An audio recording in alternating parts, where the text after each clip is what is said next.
Look, there are a lot of new cars and bikes launched every year, so our aim with our mega test and awards is to distill it down to the 10 best. So these, ladies and gentlemen, without further ado, are the best of 2025.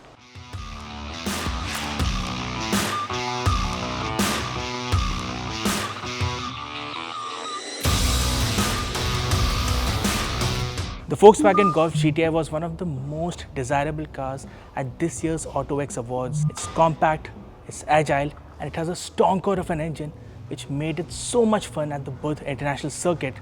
It is your budget everyday performance car. So yes, one of the deserved winners at this year's autoX Awards.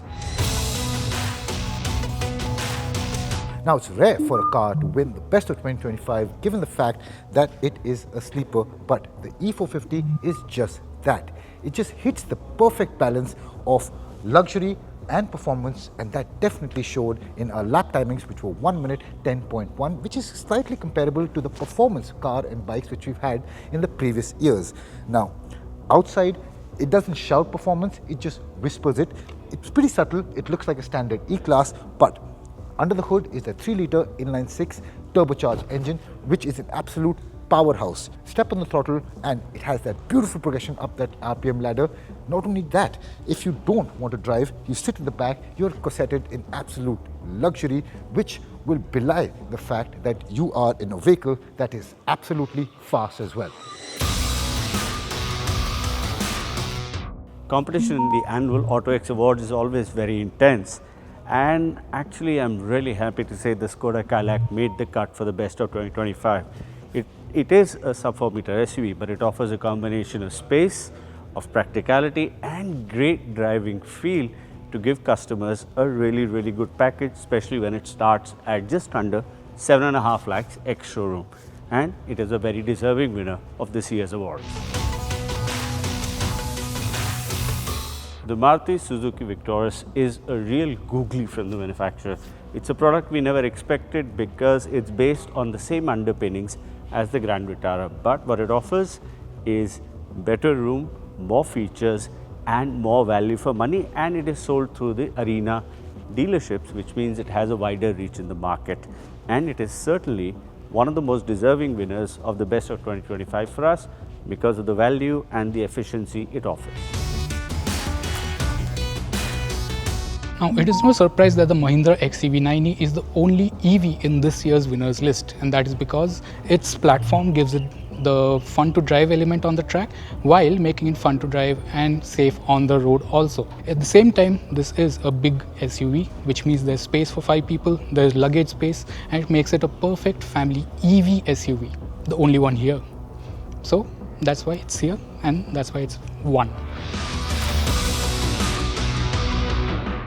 The year 2025 has been action-packed in the scooter segment, especially if you look at premium scooters with 150cc engines and above, and the NTorq 150 stood above the competition. Whatever we loved in the NTorq 125, the 150 gave us more of that. More power, more features, more fun, and a design that comes straight out of the Transformers universe.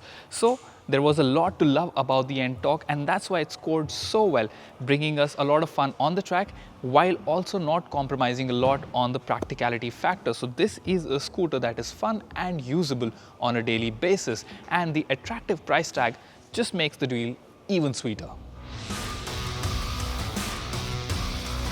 In a segment with crowded commuter motorcycles, the Honda CB Hornet 125 offers something rare.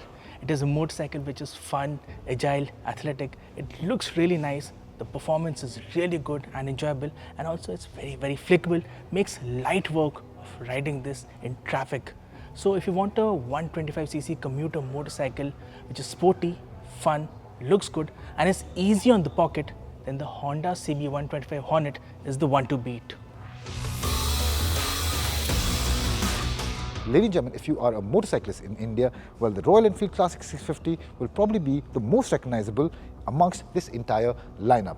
And why is it here? Well, it just gets everything spot on. You talk about the design, well, it catches attention. You talk about the ergonomics, well, they're comfortable not only for long highway journeys, but also among stop and go city traffic. talk about the 650cc parallel twin engine. It's effortless and it's smooth. Along with that, it's handling, it's stable, and it's also agile when you show it a corner.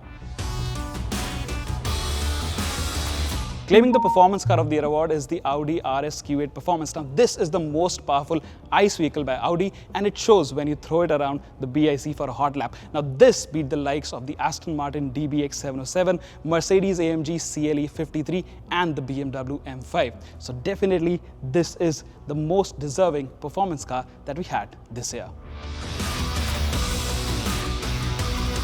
The Ducati Panigale V4S is our performance bike of the year, and it was a given considering the performance that this motorcycle offers. Now, this has 228 horsepower on offer, and this is a slightly modified version because it has these twin Akrapovic exhaust. Now, in terms of performance, well, nothing was in the same postcode as the Panigale V4 because it clocked a 102.2 lap time at the BIC. So, of course, this is our performance bike of the year, and it's probably the fastest bike that we tested around the year.